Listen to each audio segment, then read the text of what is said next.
So, how do you deal with laundry when there are no laundromats and you don't have a washing machine on board? Hi, I'm Nika Waters, and welcome to the Boat Galley Podcast. I'm talking about doing laundry in a bucket with one very unexpected tool.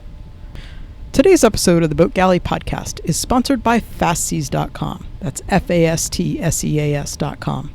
Plan your next passage using FastSeas.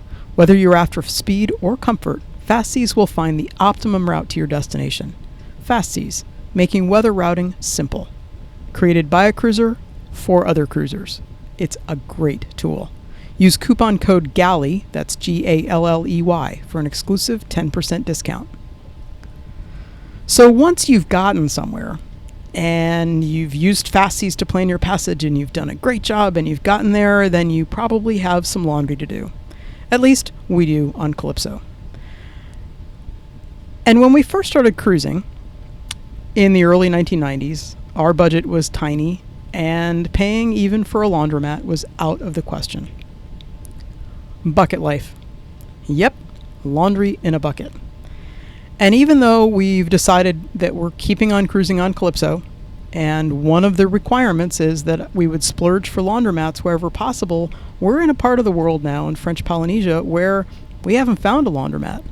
There are a couple places where you can take your laundry to shore, and they might do it in a machine, or you can pay somebody to do it, but it's expensive.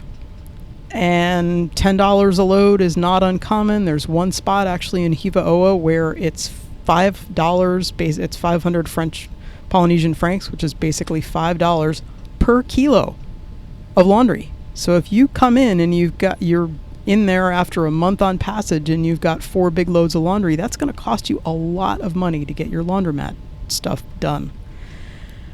Yeah, sheets are a pain, and we've decided that we are going to use a local spot, even if it's $10 to do a load of sheets. We've decided that that's probably worth it for us.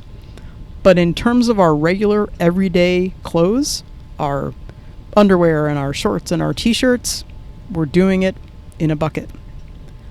I love laundromats. I'm sorry there aren't any out here because I like the social aspect of laundromats. I like chatting with the people who are there, both the people who are the patrons of the place, but also the people who are running the place. There's only been a couple places where we've been where the laundromats have been fully automated. And actually Martinique comes to mind on that one, where there was no person to be found. Everything was done by machine, and I spent a lot of time decoding the French to make sure that I could use the laundromat the right way. But a lot of places you go to the laundromat, you can talk to the people who are running it, you can talk to the other people who are there doing their laundry, and it's great. But now we're back to laundry in a bucket. So how do you do laundry in a bucket? The big key is getting yourself a nice, clean, unused for toilets plunger. Yes, a plunger. It makes a big difference. So what do we do to do laundry in a bucket? Well, you have water in your bucket, either collecting rainwater or buckets filled from the water maker or from water brought aboard in jerry jugs. And I'll put water probably 2/3 of the way up in a bucket and add my laundry detergent and mix it up a little bit so that the laundry detergent gets a little bit dissolved in there. I've got liquid laundry detergent, and I'll put a link to in the show notes and the stuff that I use. It's by a company called Dirty Labs, and you use a teeny tiny amount, and it's also specially designed for use in cold water, which I'm not going to heat my water up other than just by the sun. Then I add the clothing. And if the clothing is really dirty, I'll plunge it 2 or 3 or 4 or 5 times and then just let it soak overnight. The water gets really disgusting, just by the way. But I'm using a clean plunger, a clean toilet plunger, not one that I ever used for toilet duty. It's just specifically my laundry plunger. And when I am ready to really plunge, I'll set a 5-minute timer and plunge. It's nicer if somebody else comes to take a turn with it, but plunging for 5 minutes, and you should see me as I'm recording this. I'm doing it with my hand, like up and down and up and down. And then after I've plunged, I'll let it sit for 20 minutes, plunge it for another minute or 2, then wring out each piece of clothing as you remove it from the bucket.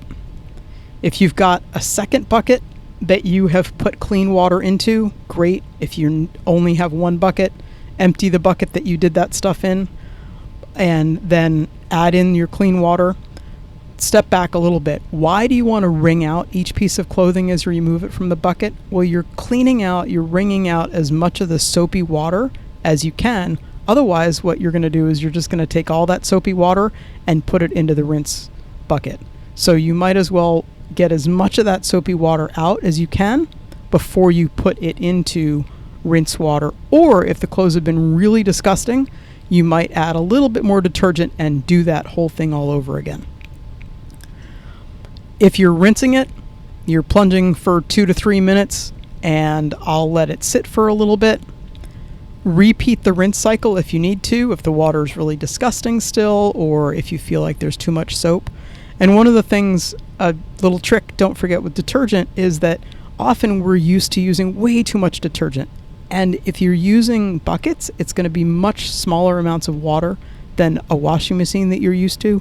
So use even less laundry detergent than you think you will. Sometimes if you've been using washing machines for a long time, your clothes might have so much detergent in them that you actually don't need to add any detergent at all, which is a little bit of a mind-blowing thing. After you've rinsed it, you're going to wring out the clothes as best you can. So you can either twist, you can have somebody help you and you twist them together. You can wrap them around the lifelines and wring by hand to get all of that stuff out. There are people who say you shouldn't wring the clothes very hard because it's harder on the clothes. Possibly true. But the more water you wring out, the faster they're going to take to dry. And you hang up your clothes to dry, use about 6 times as many clothespins as you think you might need. I just use regular clothespins, and I'll use like 6 of them for a t-shirt. And I check. I may have to change how it's hung over the lifeline or over the clothesline that we've set up and move it so that the air can get at the spot that was folded over. But that's it. Laundry in a bucket. We have friends who prefer doing their laundry in a bucket to going to laundromats. We have friends who would do a load every single day because they can do minor amounts. Certainly smaller amounts is easier to deal with than letting something build up for 2 or 3 weeks. But it's not that tough to do laundry in a bucket. It's nicer, in my opinion, to send the sheets off to be done, because even if you're bringing the sheets back to dry them on the boat, the sheets just take a lot of space and a lot of water and a lot of wringing, and that's challenging. But bucket laundry, not impossible. Definitely still allows you to have clean clothes. You just have to watch for the rain when you're drying them on the boat. I can't wait to share an anchorage with you. It was super cool when one of our podcast listeners actually came up to us in our anchorage in the Marquesas to say hello and that they listened to the podcast. That was really fun. Please do, if you see Calypso at anchor somewhere, come up and say hi. We love to talk to people. And thank you so much for listening to the Boat Galley podcast. We love it when we hear from our listeners. We love it when you share us with your friends. We love it when you let us know we've helped you make boat life just a little bit better. Have the most spectacular week.